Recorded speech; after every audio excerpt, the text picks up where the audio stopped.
इस वीडियो में मैं आपको टैली में जीएसटी रिपोर्ट्स के बारे में बताऊंगा। अगर आप टैली में केवल 3 स्टेप को फॉलो कर लेते हो तो टैली ऑटोमेटिक जीएसटी से संबंधित सारे रिपोर्ट को जनरेट कर देता है। Step number 1, enable GST in tally. इसके लिए आपको सिंपली कंपनी में चले आना है।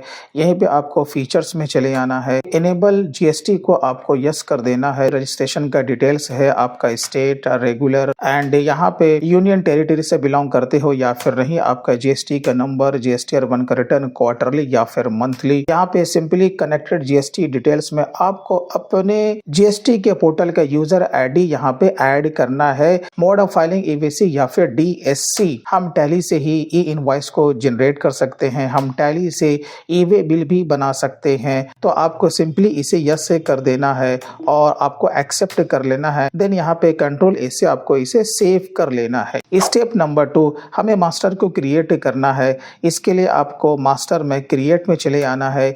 अब जैसे कि हमें अकाउंटिंग का ही बनाना है तो हमें लेजर्स में आना है। आपको सिंपली यहाँ टैप कर देना है परचेज जीएसटी। परचेज का ग्रुप आपको परचेज ही लेना है और इंटर को प्रेस करके आगे बढ़ जाना है। जीएसटी एप्लीकेबल को आपको एप्लीकेबल करना है। इंटर को प्रेस करके आगे बढ़ जाना है और यहाँ पे हमें गुड्स को सेलेक्ट करना है। देन इसे कंट्रोल ए से सेव कर लेना है। इसी तरीके से हमें सेल का भी मास्टर क्रिएट करना है। एस जीएसटी का मास्टर क्रिएट करना है। इसका ग्रुप आपको ड्यूटीज एंड टैक्सेस ही लेना है। यहाँ पर से जीएसटी को सेलेक्ट करना है। यहाँ पर एस जीएसटी को सेलेक्ट करेंगे और इंटर को प्रेस करके आगे बढ़ जाएंगे और कंट्रोल ए से इसे सेव कर लेना है। इसी तरीके से आपको सी जीएसटी और आई जीएसटी का भी मास्टर को बना लेना है। यहाँ पर आपको स्टॉक का आइटम पे चले आना है। सिंपली आपको अपने यहाँ पे स्टॉक आइटम का नाम को ऐड करना है। इंटर को प्रेस करना है।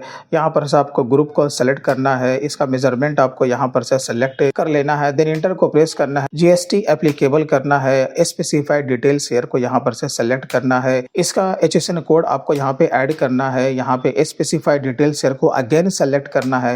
यहाँ पे टैक्सेबल लेंगे और इसका जो भी रेट होगा वो आपको यहाँ पे अप्लाई कर देना है। आगे गुड्स को सेलेक्ट करना है। देन इसे कंट्रोल से सेव कर लेना है। स्टेप नंबर 3 एंड लास्ट है पास वाउचर एंट्रीज इन टैली। आपको ट्रांजैक्शंस में वाउचर्स में चले आना है। इनवॉइस नंबर ऐड करना है और उसका डेट यहाँ पे ऐड करना है। जो भी पार्टी है वो आपको यहाँ पर से सेलेक्ट करना है।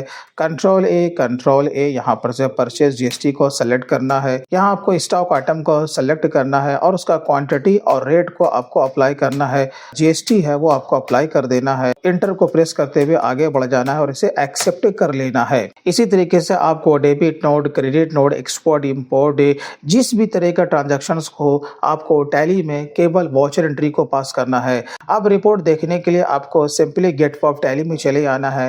यहाँ पर डिस्प्ले में आ जाना है। इस स्टैट्यूटरी रिपोर्ट से देन जीएसटी रिपोर्ट से जीएसटीआर 1 में चले आना है। ऑल्ट F2 को प्रेस करेंगे। यहाँ पर से आपको पीरियड को चेंज कर लेना है। तो यहाँ पर आप देख सकते हो कि आउटवर्ड सप्लाई से संबंधित जिस भी तरह का लेन देन है वो इसी टेबल में उसे दर्शा देता है। इसी तरीके से अगर हमें अपने परचेज से संबंधित सारे एंट्रीज को चेक करना है तो इसके लिए हमें GSTR 2A में चले आना है। तो जिस भी तरह का परचेज से संबंधित हमारा वाउचर एंट्री होता है टैली सारा ऑटोमेटिक उसे जनरेट करके दे देता है। अब अगर फाइनली हम लोग GSTR 3B की बात करें तो यहाँ पे आपको सिंपली 3B में चले आना है। तो यहाँ पर आप देख सकते हो कि जो भी हमारा आउटवर्ड सप्लाई से संबंधित लेन देन है प्लस हमारा जितने भी तरह का इनपुट टैक्स का क्रेडिट होता है वो यहाँ पे टैली उसे जनरेट कर देता है। अब टैली से ई वे बिल हम जनरेट करते हैं तो उसका भी रिपोर्ट हम यहाँ पे सिंपली देख सकते हैं। ई वे बिल में चले आना है। यहीं पे आपको ई वे बिल रजिस्टर दिखेगा। सिंपली हमें इस पे क्लिक करना है तो ई वे बिल से संबंधित भी